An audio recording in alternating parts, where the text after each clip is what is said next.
Olá, sejam muito bem-vindos a mais um episódio do Neurotalks, a sua dose semanal de saúde mental, prevenção de burnout, qualidade de vida.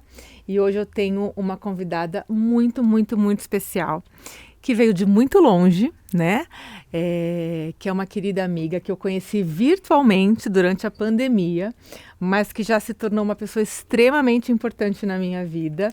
Carol Milters, que mora na Holanda, em Amsterdã, e está passando aqui um tempinho no Brasil e está me dando essa alegria hoje de estar aqui comigo. Seja muito bem-vinda. Obrigada, minha querida. É uma honra estar aqui contigo e fazer esse encontro virtual, esse abraço, né, que a gente tanto sentiu falta nesses últimos anos.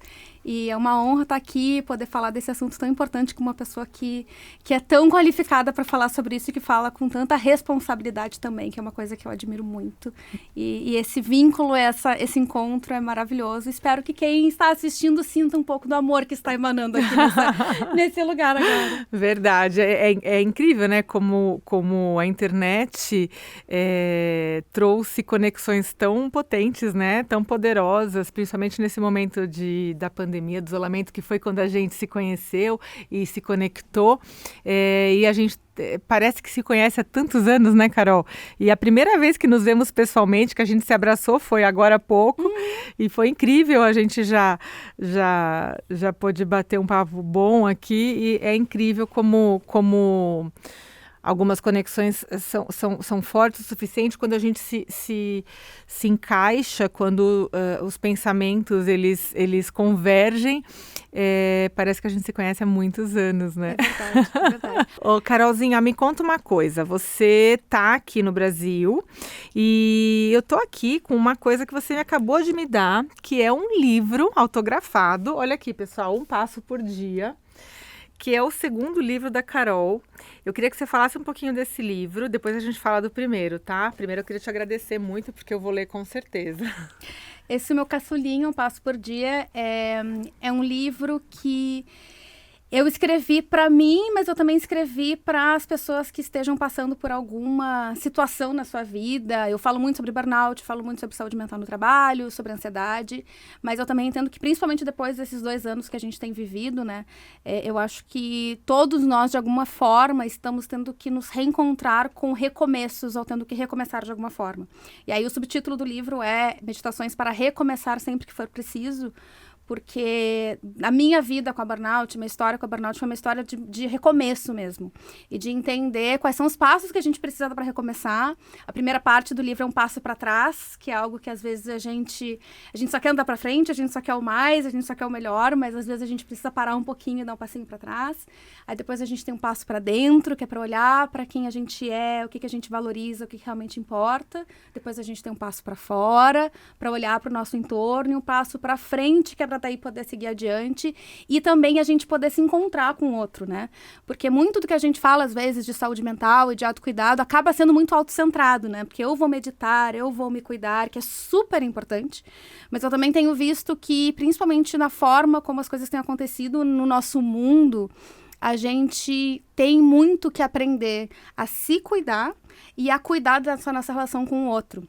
Então, esse livro tem muito da gente conseguir, primeiro, se organizar internamente e lembrar de quem a gente é, através de, né, são textos breves, são 90 textos breves, para serem lidos na forma como a pessoa que estiver lendo achar melhor. Ele é um livro que foi feito para ficar na cabeceira mesmo, para abrir e ver que mensagem que surge naquele dia, e são vários temas diferentes, em cada um dos textos tem temas diferentes, para que a gente tenha compaixão com a gente e com o outro também.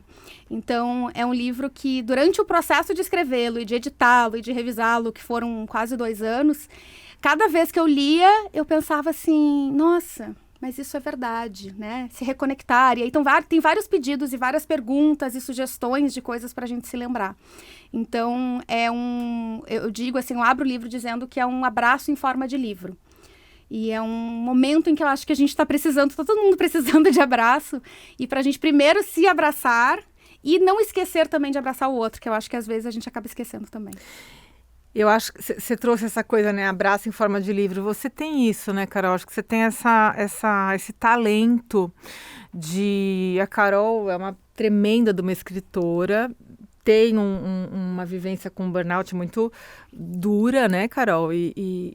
Mas que ela ressignificou de uma forma maravilhosa. Mas a Carol tem um talento para escrita absurdo, assim. E toda vez que eu leio alguma coisa sua, eu fico com essa sensação de que você realmente é isso que você está falando. Você é tão doce, você abraça a gente com as suas palavras, né? Então, tudo que você publica nas suas redes e as suas páginas, né, matinais, tem essa característica. Eu te agradeço muito por reconhecer isso, assim. E é algo que eu entendo que é importante. Durante a minha experiência, né? Então, eu tive um trabalho que eu adoeci, depois a gente vai falar um pouco mais sobre isso, mas em que eu me vi embrutecendo muito no trabalho. E que eu vi que a minha imunidade foi sendo tirada um pouquinho a cada dia, né? Porque, assim, um passinho por dia a gente vai saindo do buraco e a gente também vai entrando no buraco, às vezes, um passinho por dia. E quando se dá conta, está numa situação muito difícil. E eu me vi me tornando cada vez menos humana nesse trabalho e cada vez menos eu. E eu entendo depois, até pelo que eu vivenciei, pelo que eu estudei também, né? Porque o estresse, ele é uma resposta a uma sensação de ameaça. Então, o que eu tento fazer para mim e para os outros é trazer uma sensação de segurança e de acolhimento, porque é a coisa que mais consegue fazer com que a gente se sinta relaxado, e isso faz com que a gente pense melhor, isso faz com que a gente reflita melhor, com que a gente trabalhe melhor, que a gente seja mais criativo e que a gente contribua de uma forma mais significativa, né? Então, todo mundo ganha quando a gente é assim. Né? E eu acho muito importante que a gente tenha esses momentos, por mais que seja difícil, porque hoje em dia os conteúdos que polemizam, os conteúdos que exalam e que provocam raiva, que provocam separação, são os que mais geram atração e que as pessoas mais acabam se sentindo atraídas por eles. Mas não necessariamente eles são os que vão nos levar mais longe, né? E aí eu acho que essa abordagem, né? E a gente, né? E também reconhecer o teu papel como uma profissional de saúde que olha para as pessoas assim. Sim. Né? E como que é importante que a gente tenha esse cuidado. E a palavra cuidado, eu acho que ela resume muito também, né? A Carol é uma pessoa que sofreu, né, um processo de burnout. Eu quero que ela conte um pouquinho pra gente como é que foi isso, mas que hoje tem um trabalho, né, que ela mora em Amsterdã, na Holanda, como eu disse, ela tá aqui passeando poucos dias, então eu consegui aproveitar um dia pra gente gravar esse podcast. E a Carol tem um trabalho que eu acho incrível, além de toda a questão das redes sociais e que eu sempre indico para os meus amigos, clientes, seguidores te seguirem também, que é a questão dos burnoutados anônimos, né?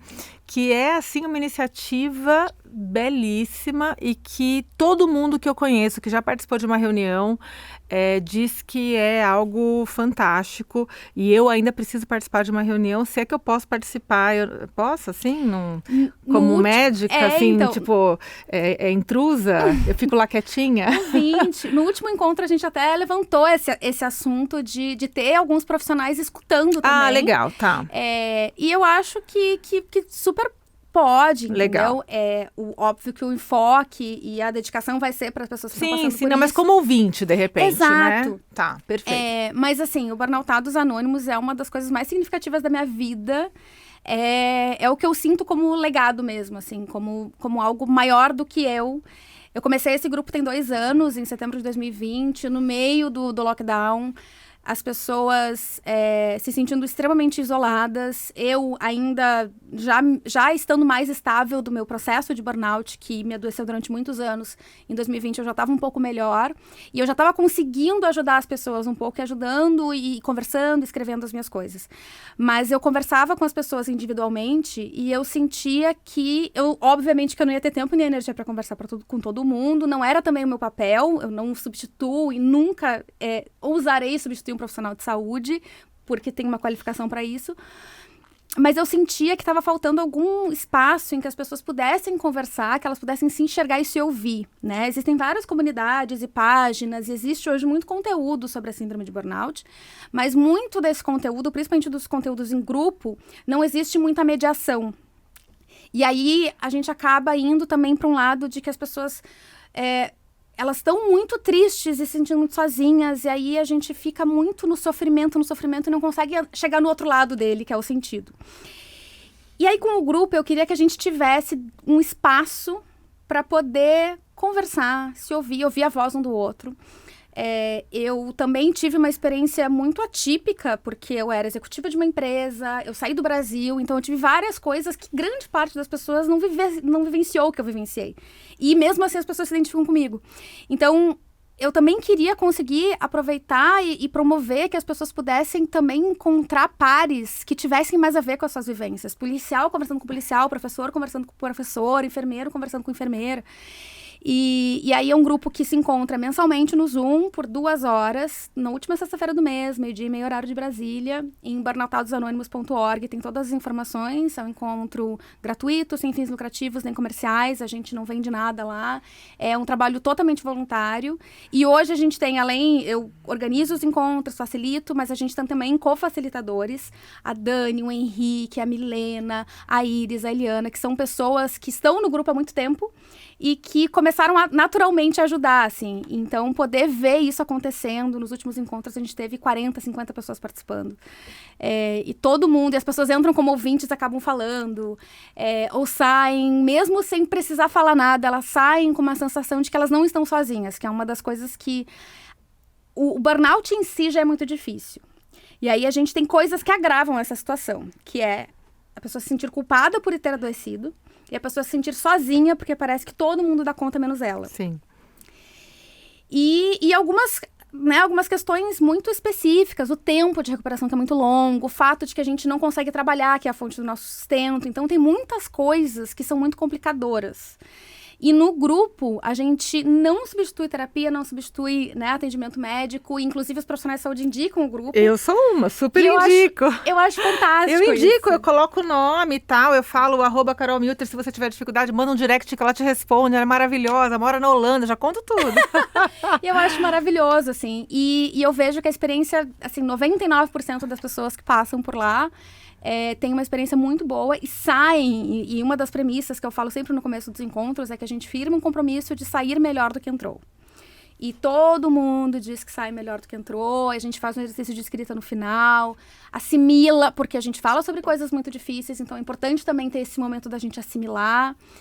E tem sido, para mim também, tem momentos em que eu não tô bem, ou que eu tô num dia mais difícil, porque isso acontece, mesmo eu já estando melhor.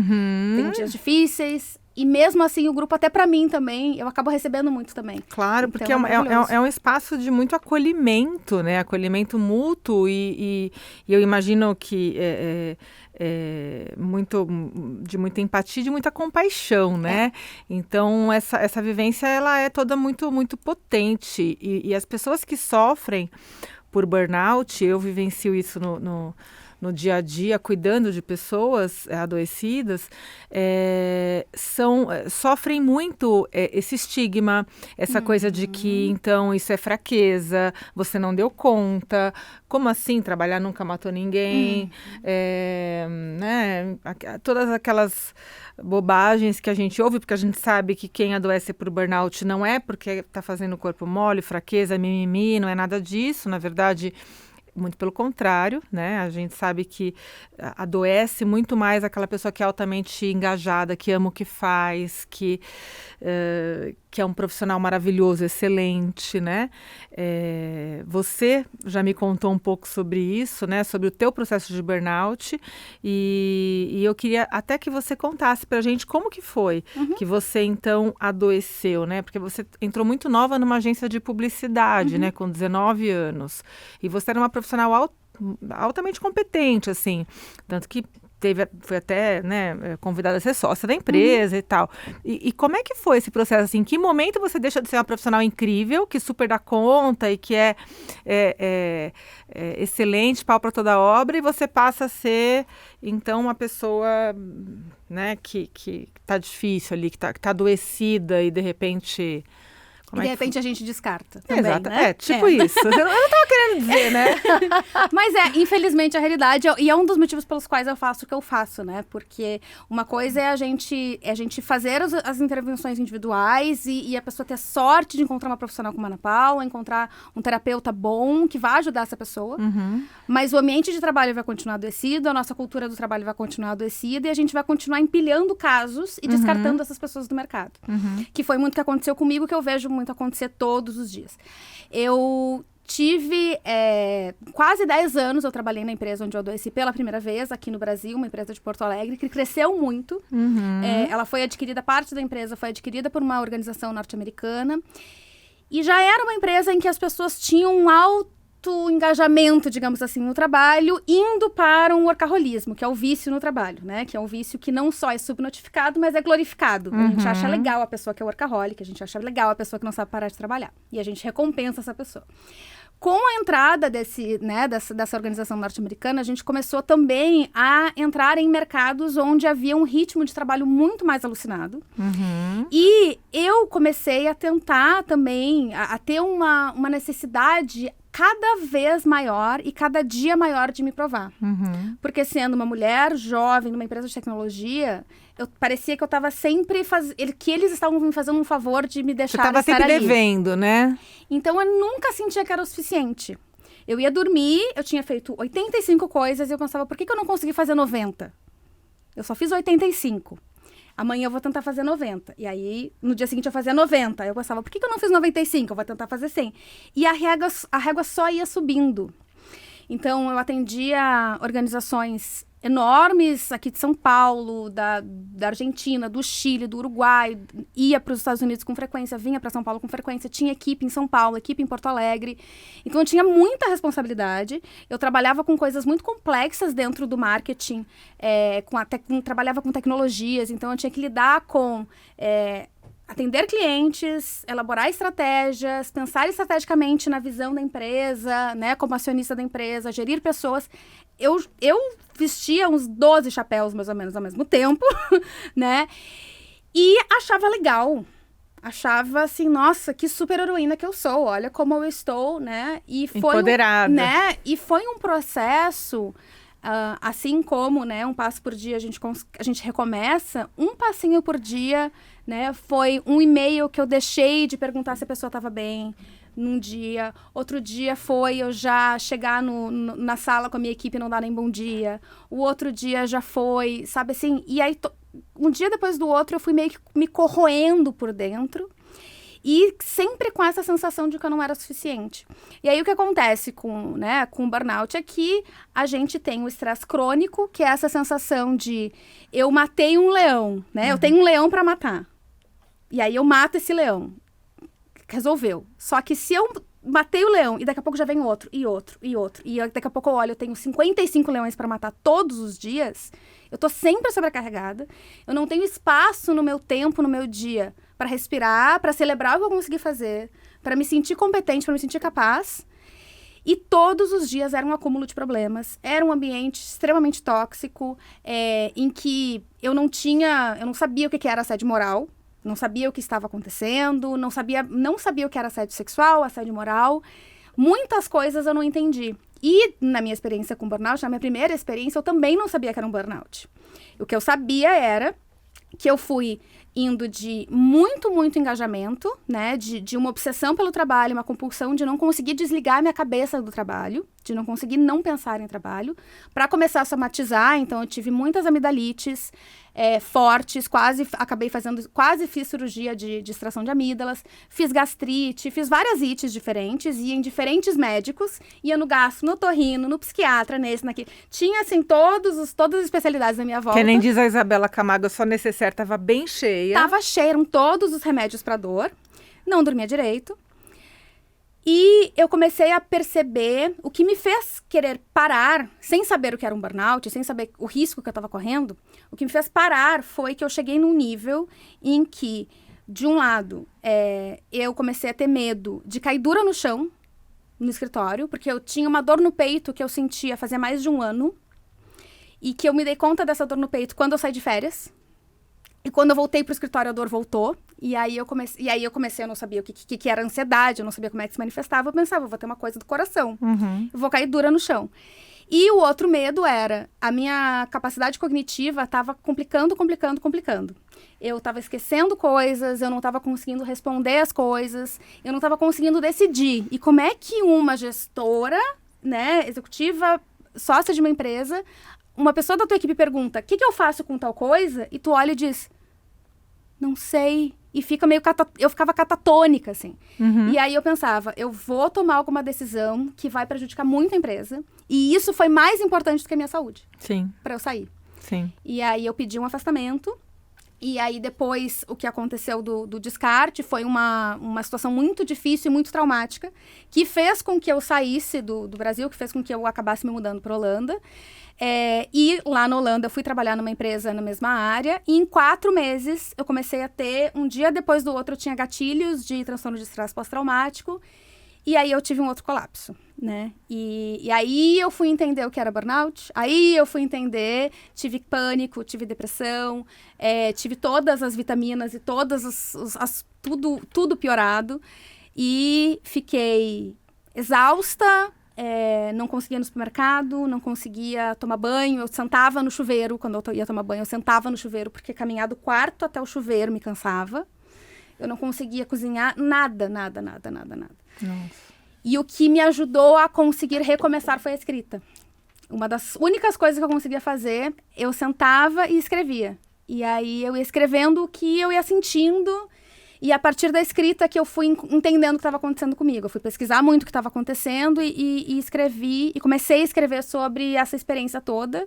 E a compartilhar isso porque eu tinha essa sensação mesmo de que eu era muito sozinha.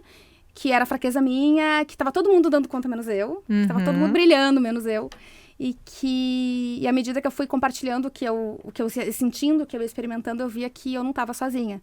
E é muito isso que eu tento fazer hoje, assim, é compartilhar essa experiência para as outras pessoas saberem que elas não estão sozinhas nisso, né? Você sabe que você tá contando como é que foi o processo que você adoeceu, e eu me vi muito quando eu fui secretária municipal de saúde, né?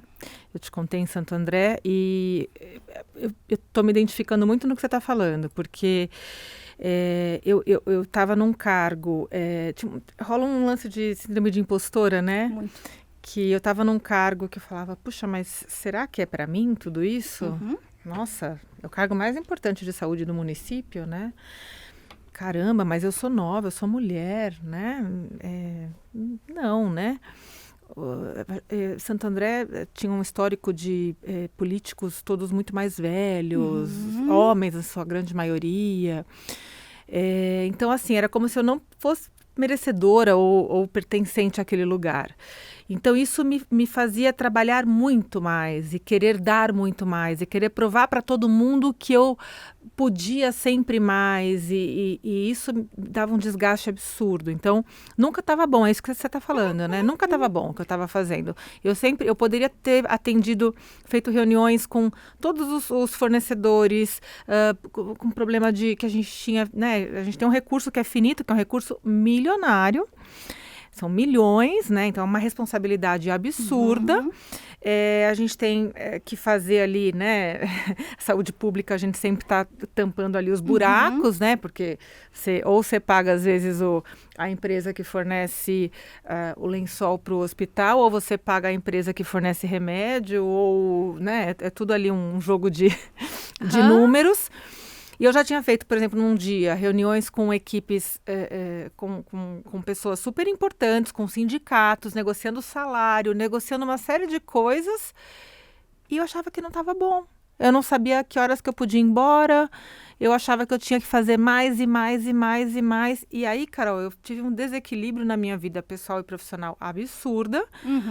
Minhas 2 filhas eram pequenininhas, né? Eu casada.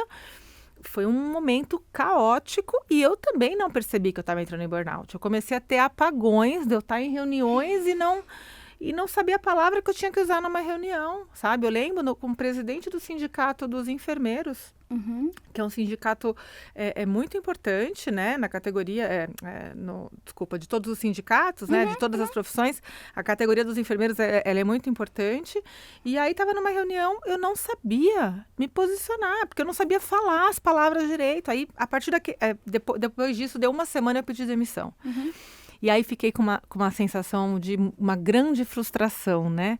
Um fracasso. De fracasso, de impotência, por mais que eu tivesse sofrido, eu apanhei na Câmara dos Vereadores, apanhei fisicamente mesmo, enfim, literalmente, né? Então a coisa foi muito pesada. Mas voltando à tua realidade, e aí por que eu tô trazendo tudo isso? Porque mesmo já sendo neurologista, eu não identifiquei nada do que estava acontecendo, não identifiquei que eu estava sob estresse crônico, não identifiquei que eu estava no burnout, só fui identificar quando eu consegui sair e enxergar a coisa de fora. É muito maluco isso. E aí eu queria que você me falasse, você estava me contando sobre o teu processo de escrita, né? E hoje você está no teu segundo livro aqui. E aí você me contou uma história agora há pouco que eu achei maravilhosa, e eu queria que você contasse, então, em que momento você descobriu que a Carol seria mais feliz como escritora, talvez, né? Como é que foi esse talento aí que você foi descobrindo? Então, eu sempre quis ser escritora e eu fui desviando dessa rota. E em algum momento eu consegui reencontrar essa rota que, na verdade, ela me pertencia desde muito cedo, né? Eu, com 3, 4 anos de idade, eu já queria aprender a ler. A gente passava de carro, assim, pelos outdoors, e eu perguntava, o que está escrito? O que está escrito? O que está escrito? Eu tenho 2 irmãos que são mais velhos do que eu, uma irmã e um irmão, e eles são 10 anos mais velhos do que eu, então eles já estavam na escola. E aí eu peguei a mochila da minha irmã e peguei caderno e lápis, caneta do meu irmão. Eu mexia nos materiais deles e lia. O meu irmão é médico e eu lia os livros dele da medicina, depois mais velha. Mas assim, né, com 3, 4 anos eu ficava ali, pegava a mochilinha, fazia de conta que estava indo pra escola. E aí a minha mãe, tá, Carol, tá bom, vamos esse ano, porque ela queria me levar pra escola com 5 anos pro pré. E aí eu com 4 anos, um pouquinho mais de 4 anos, ela, tá, então vamos. E aí eu cheguei na escola, e aí a minha mãe conta que eu, né, de frente pra diretora da escola, ela disse, porque ela vai pra pré-escola. Na verdade, ela queria que eu fosse pro jardim de infância, que é o pré, né? E aí eu disse, mas eu não vim aqui pra brincar, eu quero estudar. E eu ainda comentei contigo, né? Olha como se isso não é um fator de risco para burnout. Isso não é maravilhoso? Isso não é maravilhoso? Eu não quero brincar, quero estudar com 4 anos. Inclusive, assim, há uns 4 anos atrás, acho que foi 2019, 3 anos atrás, uma das minhas resoluções de ano novo foi aprender a me divertir. E eu me lembrava muito dessa minha fala, assim, que eu pensava, como é que pode que eu levava tudo a sério? E eu olho hoje pra crianças que são assim que nem eu, e eu acho, meu Deus, que criança chata. E eu penso, meu Deus, assim, eu acho fofinho. Mas ao mesmo tempo eu penso assim, mas Carol, tá né? Na hora de brincar. Tá na hora de brincar. Eu também sempre fui muito precoce. E aí eu fui aprendendo com a vida que a gente não pula fase. E quando a gente pula a fase, em algum momento a fase, ela vem e ela nos cobra. Ela grita, né? Então, assim, eu fui sócia com 23, 24 anos, e aí com 30, eu tava perdidaça. Que era o que eu tinha que estar fazendo com 23. Eu tinha que estar perdidaça aos 23. Na verdade, não tem idade, mas eu acabei querendo me antecipar muito às coisas, né? E a gente também vive cada vez mais querendo se antecipar e querendo encurtar os caminhos, né? Querendo ficar rico mais rápido, querendo, ao invés de fazer um curso de psicologia em 4 anos, eu quero fazer um cursinho de 1 ano para já conseguir atender e pegar atalho. E não existe isso. E quando a gente faz isso, a gente deixa de vivenciar várias coisas. Mas na escrita, eu sempre tive muito fascínio por isso, mas eu tinha dificuldade de me enxergar como escritora, que a escritora que eu olhava e que eu tinha mais facilidade de ver, assim, na minha volta, que eram escritoras de poesia ou de ficção, né? De saraus literários, oficinas literárias. Eu fiz até oficina literária, achei horrível. E eu pensei, esse negócio de escrever não é pra mim. E eu pensava, mas eu não tenho do que escrever, porque eu não sei inventar histórias. Eu não tenho uma imaginação, assim, muito fértil. Eu nem gosto de assistir coisa que é muito, sabe, assim, fantasiosa. Não é minha praia. E aí, quando eu adoeci, eu comecei a escrever pra mim, primeiro, né? E, na verdade, tudo que eu escrevo pra mim. Aí, depois, eu avalio se é publicável ou não. Tem muita coisa que nunca será publicada. E que é importante que a gente tenha esse espaço. Assim como na terapia, né? Nada do que a gente fala na terapia sai. Na escrita também, não precisa sair tudo. Não precisa compartilhar tudo que tu escreve. É importante ter essa separação. E aí, depois que eu escrevo, eu avalio, assim, isso aqui acho que é melhor deixar quieto, isso aqui pode ser que funcione. Às vezes tem umas coisas que eu acho que era melhor deixar quieto e eu publico, porque eu acho que também, às vezes, faz parte. Mas essa experiência acabou me dando sobre o que escrever.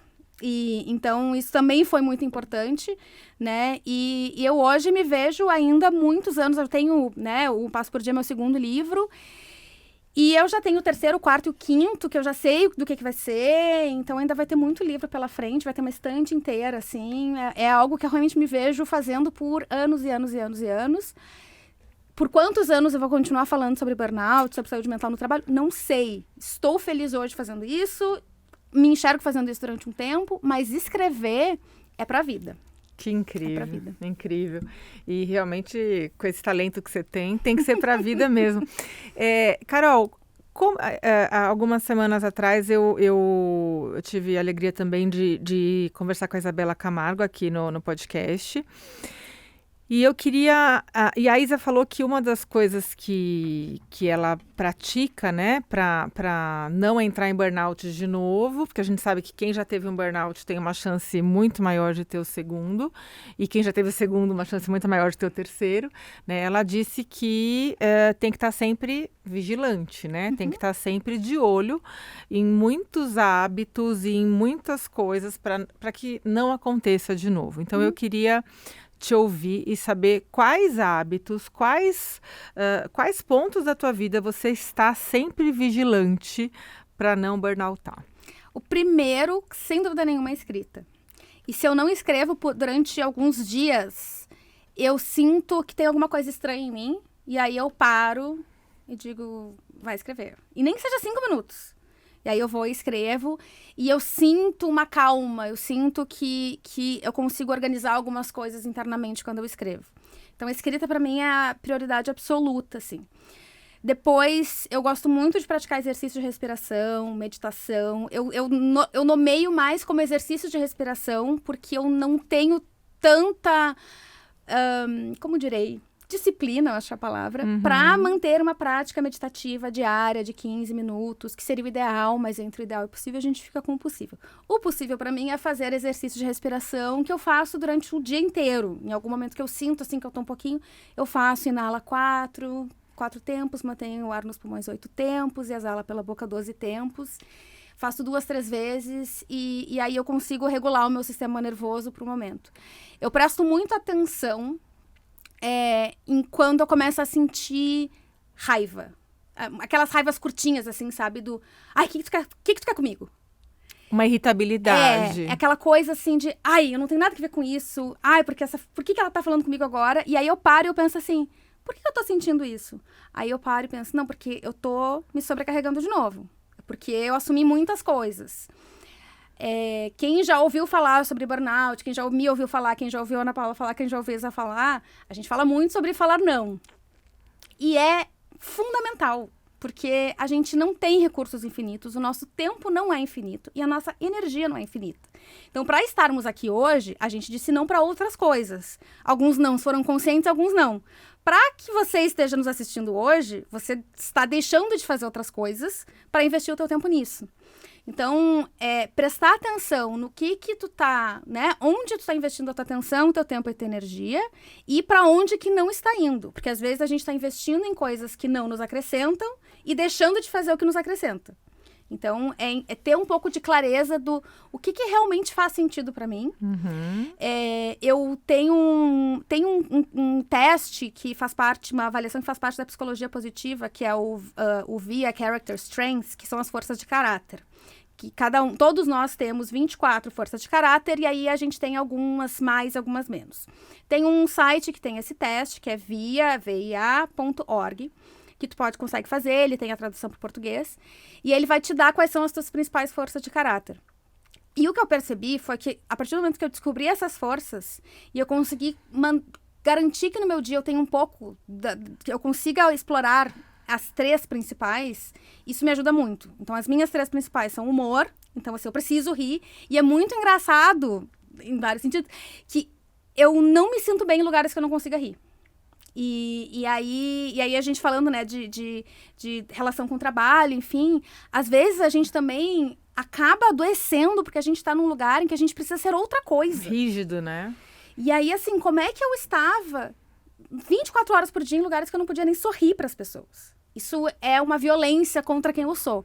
E aí tem os outros valores. Então, isso eu acho que é muito importante, seja através desse site, seja, né, entender quais são os seus valores e quais são as coisas que para ti são importantes. E colocar isso na frente, né? O priorizar é colocar na frente. Colocar isso na frente. Depois eu vou fazer o resto. E ter momentos de descanso e de pausa, desconexão. Porque a gente vive cada vez mais com a sensação artificial que foi criada pelos aparelhos que vocês estão usando para escutar esse podcast ou para assistir. Esses dispositivos, eles criam na gente a sensação de que tudo é imediato e de que tudo está disponível sempre. Porque a gente não precisa mais ligar o telefone sempre que a gente vai usar o telefone, né? Quando a gente usava computador, o pessoal aqui que é um pouquinho mais velho, quem está assistindo, que sabe o que era um disquete, sabe que para usar o computador tinha que ligar e ficar 5 minutos esperando ligar. Sim. Hoje não tem mais isso. A gente está cada vez menos entre uma coisa e outra. Então, entre pegar o Uber, chega o Uber, vai para a reunião, vai para a próxima reunião, a gente não tem mais esses espaços entre uma coisa e outra. E a gente não consegue parar nem durante o dia e nem entre um dia e outro. A gente vai emendando uma coisa na outra. Então, ter esses momentos de parar, né? Eu faço pausas das redes sociais, a cada 7 semanas eu paro uma isso eu semana. acho maravilhoso. Isso aí você precisa contar como é que você faz. Então. Porque isso, gente, é meu sonho de consumo. Presta atenção. Anota, pega papel e caneta aí, Tawane, por favor, deixa anotado. Não tem nenhuma razão cabalística nem nada, mas acabou sendo. E eu vou adaptando, porque eu não sou uma pessoa adepta da rigidez. Tá. Então, eu não sou do vamos acordar todo dia na mesma hora, fazer tudo igualzinho sempre. É importante que a gente tenha regularidade, mas com um pouquinho de flexibilidade. O que eu faço? A cada 7 semanas, eu paro uma semana.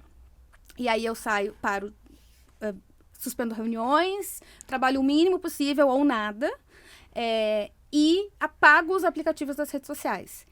E não só eu faço isso, como eu também faço um esparro que eu vou fazer isso. Porque se eu não saio falando pra todo mundo, eu vou entrar, porque eu sou viciada. E aí a gente precisa ter os contratos, né? As negociações. Para que eu consiga garantir que eu vou conseguir fazer isso. Então, o que eu faço? Eu vou lá e escrevo, gente, vou sair das redes, porque eu sei na minha cabecinha que se eu não fizer... E eu já tentei, recentemente eu tentei sair sem apagar. Publicar que eu tava saindo, e eu instalei de novo. Então, eu já sei que eu funciono assim. Então, assim, eu preciso passar vergonha que eu não estou fora das redes, porque elas chegam nesse nível de ser viciantes. Então, eu escrevo para as pessoas e digo, não estou usando as redes e vejo você semana que vem. E aí eu apago as redes e não vejo nada durante uma semana. E sempre, Você apaga o WhatsApp sempre... também? O WhatsApp não. Tá. Porque assim, como eu moro longe... Tá, porque tem a questão da família, né? Aí fica complicado. Mas é claro que durante o meu dia, eu faço muito de deixar meu telefone no modo avião durante algumas horas, deixar meu telefone fora de onde eu tô. Se eu preciso fazer alguma coisa que exige concentração, quando eu tava trabalhando no livro, por exemplo, várias vezes eu colocava meu telefone, deixava meu telefone no quarto e ia trabalhar no escritório. Tá. Quando eu vou dormir, eu deixo meu telefone carregando em outra peça. E eu durmo 3 vezes melhor só por causa disso. Então, eu apago os aplicativos e eu ainda digo para as pessoas, não me mandem nada. E se me mandam, eu digo, não vou ver. Porque, assim, uma semana é tolerável. O que eu faço, porque eu não trabalho em UTI. Eu não trabalho numa ambulância. Eu não trabalho... Não é bombeiro? Não sou bombeira, não sou policial. Não sou médica. Então, assim, nada do que eu faço não pode esperar uma semana. Então, eu tenho condições de me organizar para que durante uma semana eu esteja desconectada. E essa semana, eu tenho feito isso faz 1 ano e meio, essa prática, ela tem conseguido manter a minha sanidade mental, porque cada vez que eu volto, eu sou muito mais intencional, porque nessa semana eu vou tendo clareza das coisas que eu não precisava estar fazendo. E que às vezes, né, no nosso dia a dia, a gente fica enxugando muito gelo. A gente faz de conta que tá trabalhando e diz, não, vou fazer isso aqui, isso aqui, isso aqui. E quando a gente olha, como tu falou, né, de sair do contexto para ter perspectiva, né, isso faz com que tu tenha mais clareza e entenda. Mas dessas 20 coisas que eu tava fazendo, essas 5 aqui, eu nem sei por que eu tava fazendo. Não sei por que eu tava fazendo isso. Exato. Eu posso passar para outra pessoa fazer, ou eu posso simplesmente dizer, não, muito obrigado. Adoraria, porém, não faz parte das minhas prioridades. E aí, quando eu volto dessas folgas, aí eu também organizo como se fossem sprints de 7 semanas. Então, o que eu quero cumprir nas próximas 7 semanas? Eu quero terminar meu livro, eu quero organizar um evento, eu quero publicar um curso, eu quero, enfim, qualquer coisa. Então, são como mini férias que você já programa o próximo período. E nessas férias, e essa é uma prática que me provocou, a primeira vez que eu fiz isso, eu tive uma crise de choro. Porque eu pensei, eu não vou conseguir, eu não mereço parar uma semana. Porque eu preciso, porque isso... E aí a gente vai criando todas as narrativas, os auto-enganos, né? Que são maravilhosos. Todos os argumentos. Não, porque não sei o que... E aí eu tava com meu namorado e ele, mas assim, Carol, é uma semana. Como assim? Tenta, se for muito ruim, se tu tiver um baita prejuízo, aí tu revê. Mas assim, tenta, né? E aí a segunda vez que eu fiz já foi mais tranquila, a terceira eu nem senti. O que eu faço? Porque daí, assim... uma das coisas que faz com que a gente acabe deixando o trabalho, né, ocupar todos os espaços da nossa vida, é porque a gente não sabe o que fazer quando não está trabalhando. O que a gente faz quando não está trabalhando? A gente cuida da casa. Eu comprei coisas para pintura, a tinta acrílica e canvas e tal. Eu pinto muito mal, mas pinto. E tá tudo bem, e não é, né? Porque isso também é muito terapêutico para quem passa por isso, né? Sim. A gente quer fazer tudo muito bem, a gente quer ser excelente em tudo, a gente quer ser perfeito em tudo. Então, a pintura, eu tenho a pintura e eu toco o ukulele. As duas coisas eu faço muito mal. E eu aceito que eu faço mal. E é maravilhoso fazer mal. Às vezes eu toco o ukulele, ele não tá afinado, e minha gata sai correndo, ela acha horrível, por ela, assim, ela tinha comido já aquele ukulele, sumido com aquilo. Mas... isso me lembra que não precisa tudo estar maravilhoso. Que o processo do fazer é terapêutico e é importante, me ajuda a tolerar o erro, a tolerar a falha, a tolerar a imperfeição. E nisso a gente vai treinando e vai começando a conviver com isso de uma forma mais tranquila. Porque isso nos causa muito sofrimento. E a gente não precisa, e a gente não trabalha melhor desse jeito. Perfeito, perfeito. A gente... Isso que você falou, né? Você está falando e eu estou vendo ali atrás na estante, tem A Coragem de Ser Imperfeito, de Brené Brown, está bem ali atrás de você. E é isso, né? Fazer, inclusive, entender que coisas que nos fazem bem... Podem não ser executadas perfeitamente, né? Eu faço balé, você sabe. E, obviamente, que com 46 anos que eu faço esse mês, o meu balé está muito longe de ser perfeito. Aliás, acho que nunca foi. Mas quando eu voltei a dançar depois de 40 anos, é claro que tá bem mais longe de ser perfeito, né? E a gente se diverte. Nossa turma a gente chama de jurássicas, né? Que demais! É maravilhoso. E a gente acabou de se apresentar no Teatro Alfa aqui em São Paulo. Foi incrível. E a gente super se diverte. Então, é assim, é uma turma que as meninas têm de 30 até 60 anos. E as meninas de 60. Meninas. Somos em 16 ou 17, não me lembro exatamente. Mas é incrível. E a gente super se diverte, cada uma dentro da sua limitação, cada uma dentro do respeito ao teu corpo. E aquilo é uma atividade que não é física, mas que é de lazer, de expressão, de arte. É tão gostoso, né? E entendendo que a gente não precisa ser perfeito, né? E aí a gente tira um pouco essa coisa da tal da capa da Mulher Maravilha, né? E eu que já sou mãe, também é um lance que eu tenho trabalhado na terapia, né? Que eu não preciso ser a melhor mãe, que a gente se cobra muito, aquilo que a gente estava conversando agora há pouco. A gente se cobra demais em todos os nossos papéis, né? Então eu tenho que ser a melhor neurologista, a melhor mãe, a melhor bailarina, a melhor esposa, a melhor filha. Não, eu posso ser uma boa mãe dentro daquilo que é possível. Eu posso ser uma boa esposa dentro do que é possível, né? Então ser boa o suficiente dentro das minhas possibilidades. Isso é incrível. A palavra suficiente é uma palavra que eu tenho sentido muito a importância dela. Tanto no o que é o bom o suficiente, como também o que é o suficiente do quanto eu consigo aguentar, né? De dizer, não, daqui em diante sou o suficiente para mim, eu não aguento mais, eu vou precisar sair dessa situação, vou precisar mudar essa situação. E eu acho que a gente conseguir entender o que é o suficiente é um trabalho interno muito importante, porque em volta da gente tem muita coisa querendo nos dizer o que é o suficiente para nós. E num dos encontros dos Burnoutados Anônimos, uma pessoa falou que ela tinha o emprego dos sonhos. E eu ainda perguntei para ela, mas o emprego dos sonhos de quem? E é uma pergunta que a gente ficou assim, mas assim, de onde vem isso, né? E muitas das pessoas que passam por isso são pessoas que são muito obedientes, né? Então, pessoas que aprenderam a se julgar através do olhar do outro, a se valorizar através da valorização do outro e a introjetar as necessidades e os desejos do outro. Então, esse trabalho da gente conseguir entender quem sou eu fora do que estão dizendo que eu sou, né? E quem sou eu hoje, entendendo que amanhã pode ser outra coisa, né? Que a nossa identidade, ela é fluida e a gente vai explorando cada dia as possibilidades que ela nos dá. Mas o que é meu e o que é do outro? Essa expectativa toda de que eu entregue tudo isso. Eu que quero ser a Mulher Maravilha ou eu tô ouvindo que eu preciso ser a Mulher Maravilha? Né? E as pessoas na minha volta estão achando que elas precisam ser a Mulher Maravilha e para pertencer eu acabo achando que eu também preciso ser. Perfeito, né? Perfeito. E a coragem de ser imperfeito é muito, muito essencial. A Brené Brown foi uma das primeiras leituras que eu tive nesse processo todo.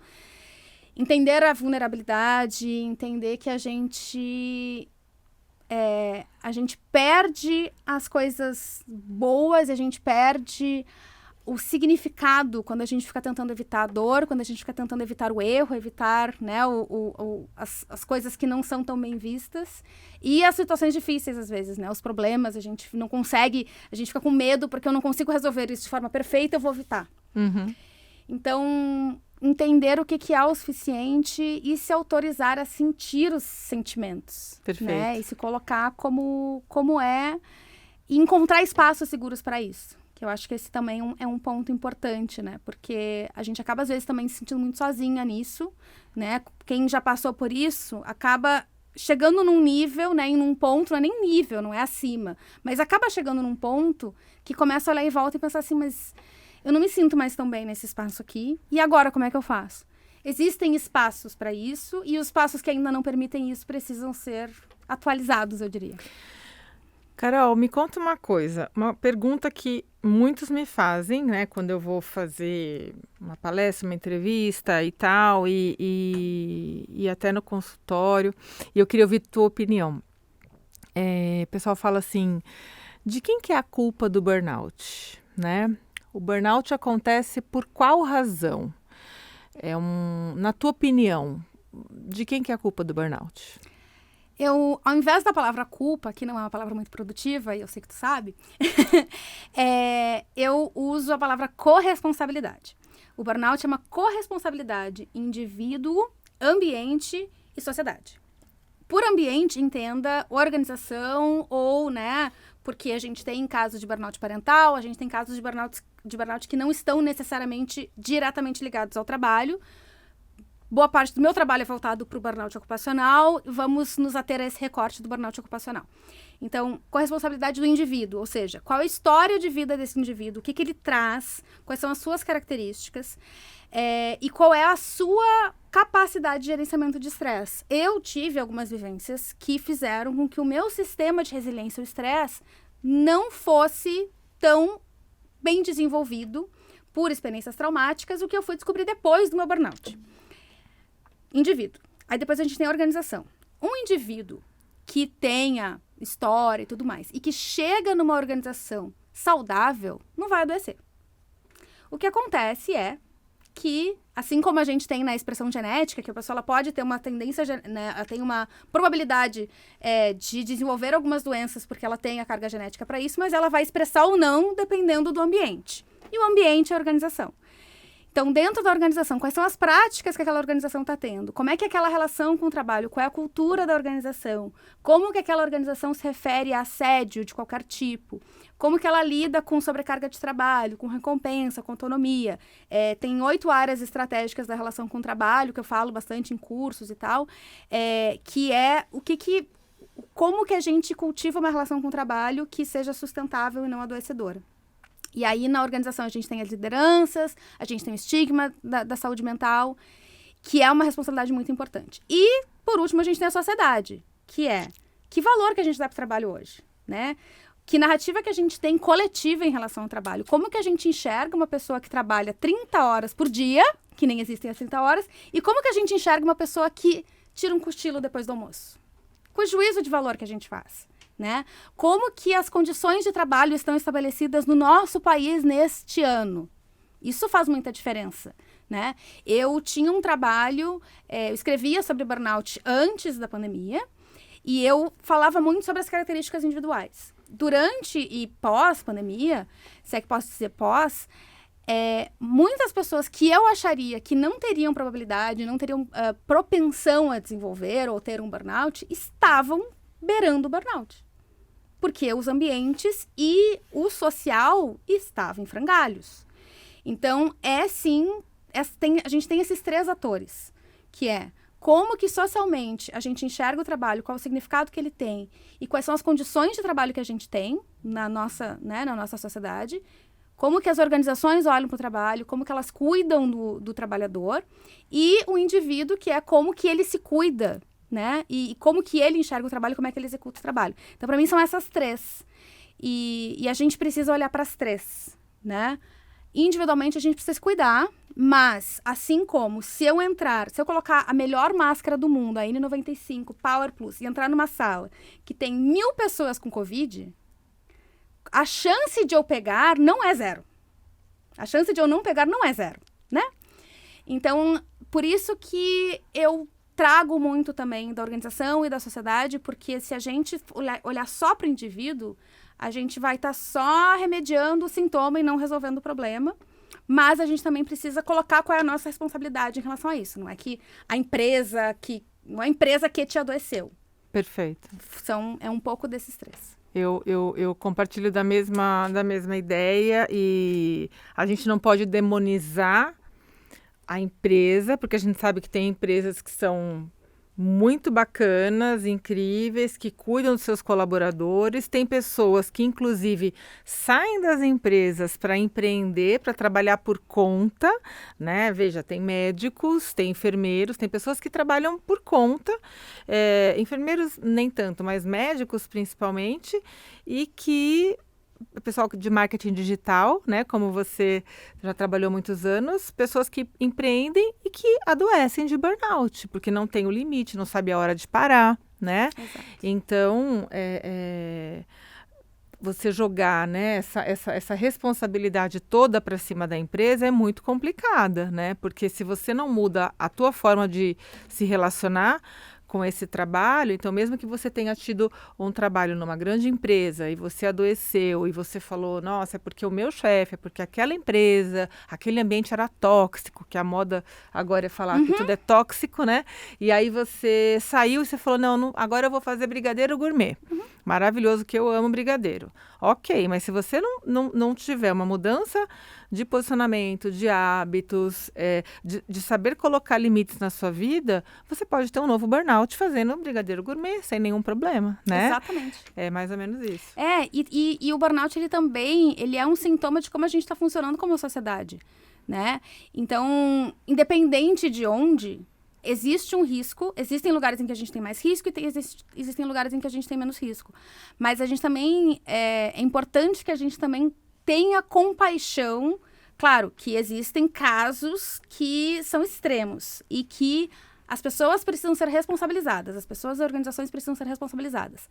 Mas também existe falta de informação e existe também o ponto de que a gente nunca viveu como a gente está vivendo hoje. A gente nunca teve trabalho híbrido, a gente nunca teve smartphone para trabalhar, a gente está vivendo um período muito inédito, a gente sempre vai viver períodos inéditos que precisam que a gente pare, se organize e aí a gente consiga repensar como a gente trabalha. E eu entendo que não sei se dá para chamar de epidemia de burnout, mas essa profusão... Essa onda de burnout. Tantos casos, eles também acontecem porque existe um gap entre o que a gente aprendeu sobre o trabalho e como a gente poderia estar trabalhando de uma forma saudável. E isso aqui não é maldade, né? Necessariamente. Sim. É um gap que acontece e que daí as organizações elas precisam estar dispostas a aprender, né? E muitas estão disponíveis, estão querendo entender o que fazer. E as pessoas também, e a gente também coletivamente precisa entender como que a gente consegue se preparar para um futuro que vai ser cada vez mais instável, cada vez mais exogênico, né? E se equipar para isso. A gente tem visto já, né, muitas empresas com movimentos muito interessantes de levar discussões sobre saúde mental, sobre prevenção de burnout, entendendo que falar sobre isso não significa que você vai promover uma epidemia de diagnósticos dentro da empresa, né, como eu já ouvi em algumas organizações. Então, assim, debater, assim como antigamente a gente falava, se você falar de suicídio, a pessoa vai se matar, né?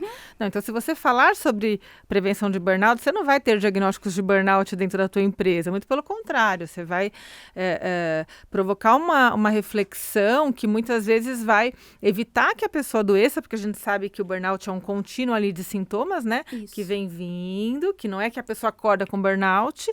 E se você conseguir identificar quais são esses sintomas ali no início do processo e perceber que ao invés de ficar indo no gastro, no neuro, no vascular, no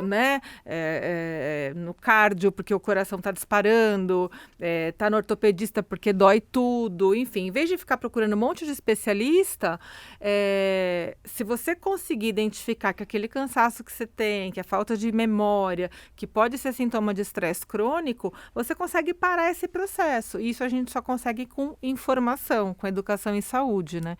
Então, o teu trabalho, eu sei que você faz palestras, assim como eu, em empresas, com a escrita, né? Esse teu segundo livro, teu primeiro Páginas Matinais também foi um tremendo sucesso.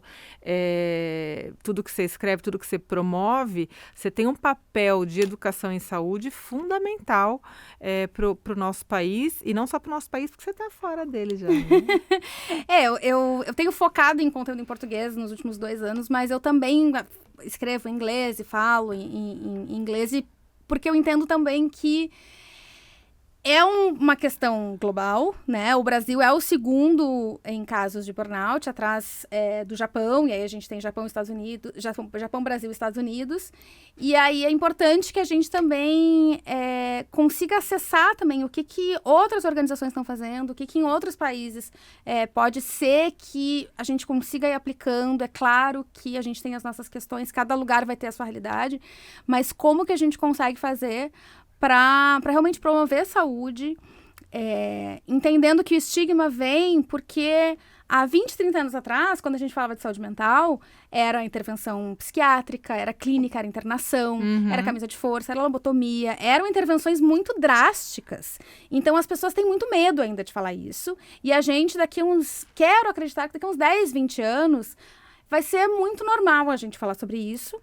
Também tem outro ponto, né, Ana, que à medida que o termo burnout entra no nosso vocabulário, algumas pessoas começam a usar inadvertidamente. Então, a pessoa que teve um projeto, que cansou, tá uma semana cansada, precisa de férias, eu tô com burnout. Não, gente, não façamos isso. Na abertura, eu tenho a Semana de Conscientização da Burnout, que é um evento que acontece no final do ano. Esse ano vai ser a 3ª edição, a doutora Ana Paula esteve no ano passado e estará esse ano com a gente de novo. E é um evento global que acontece em inglês e em português. E na abertura do evento ano passado, na edição em inglês, eu falei muito sobre isso, porque no inglês, burnout já está quase virando um sinônimo para cansaço. Então, eu tenho alertas do Google para artigos e tudo mais em inglês e em português. Em português, eu olho e vejo, assim, tem psiquiatras falando, e profissionais de saúde, enfim. Em inglês, eu olho e já é assim... o burnout, ele acaba se tornando quase uma palavra que tu usa como sinônimo para frustração, estresse, para cansaço, para um estresse, assim. E eu fico, um estresse qualquer, aquele, gente, não vamos fazer isso. E eu acho que no Brasil, por a gente estar começando a falar mais agora com a definição do OMS, eu acho que a gente também tem essa oportunidade de frear que isso aconteça. É um risco, né? E uma responsabilidade de dizer, não, uma coisa é cansaço, e o cansaço se cura com descanso. O burnout é muito mais complexo do que isso, tem todo o trabalho da doutora Ana Paula sobre isso, tem o meu trabalho, meus livros, tem a Isabela que também fala sobre isso, muita gente que fala sobre isso. E não vamos banalizar, porque isso faz com que as pessoas que já estão marginalizadas, porque hoje o que tem de gente afastada, aguardando perícia do INSS, sem benefício, sem ter condições de pagar pelo básico, porque não tem o reconhecimento de que isso existe, essas pessoas estão marginalizadas hoje. Se burnout vira sinônimo de cansaço, elas vão continuar marginalizadas. E a gente não quer que isso aconteça. Isso não pode acontecer de jeito nenhum. Perfeito, Carol. Perfeito. Eu fico triste que tá acabando. A gente podia fazer uma entrevista daquelas, assim, que nem eles fazem nesses podcasts, não tem, assim, uns de 6 horas. Tipo, pede uma comida, não é? A gente pede uma pizza, come, fica aqui batendo papo. Bota 2 pessoas que gostam de falar. Adorei. Eu amei também, querida. Obrigada, meu amor, obrigada. Sua contribuição é sempre tão incrível para esse tema. Nossa Senhora, em qualquer modelo, né? Você em podcast, em live, em livro, escrevendo. Multimídia. Você é multimídia. Carol, conta pra gente, já tem data da Semana da Conscientização? Vai ser de 12 a 15 de dezembro. Tá. Segunda semana de dezembro, né? Normalmente é finalzinho de novembro, mas esse ano a gente tem Copa do Mundo, tem várias coisas acontecendo ali. Eu não quero competir com a atenção. E eu acho que é importante pro nosso bem-estar também que a gente se divirta um pouco com a Copa do Mundo. Claro. E pra pessoa se inscrever? Conscientizaçãodaburnout.org. E no meu site, carolmilters.com, tem os links para todas as iniciativas. Tem o link para o livro, tem o Burnout Anônimos. carolmilters.com. Isso mesmo. Perfeito. Lá tem todas as informações. E quem quiser conversar comigo, o meu @ é carolmilters em todas as redes sociais. Em cada rede social eu tenho alguma expressão um pouquinho diferente da outra, assim. Eu exploro a minha identidade de formas diferentes em cada rede. E te parabenizo também pelo teu trabalho, acho super importante ter uma profissional de saúde falando sobre isso, né, que tem a experiência, que cuida das pessoas que estão passando por isso. Acho incrível, agradeço muito. E ainda faremos mais, voltarei aqui, peçam aí nos comentários para eu voltar. Com daqui a uns anos tentarei voltar para o Brasil em breve, ou então a gente grava lá na Holanda. Eu vou lá para Amsterdã gravar, você me convida lá, a gente contrata, pega um estúdio lá e vai para lá. E, se você mandar mensagem para Carol, mandar um direct para ela, que você vai começar a segui-la já, e de repente você vê que ela não respondeu, você já sabe que ela está na semana do detox, não é isso? Perfeito. Uma semana, a cada 7 semanas, uma semana ela não responde ninguém, mas essa mulher maravilhosa, super atenciosa, responde às pessoas com uma gentileza, uma generosidade, dessas pessoas que a gente, sabe, a Carol é que nem um ursinho, assim, que dá vontade de abraçar e ficar agarradinha. Então eu vou ficar aqui te fazendo inveja, porque eu vou ficar abraçando essa fofa até ela ir embora, que daqui a pouco ela vai voltar para Amsterdã. Obrigada, meu amor, obrigada. Muito obrigada. E muito sucesso, ainda mais, que já é um sucesso esse podcast, eu tô adorando. E escutem todos os outros que estão maravilhosos também. Obrigada, muito sucesso pra ti, minha querida. Obrigada, meu amor. Espero que vocês tenham gostado e até semana que vem.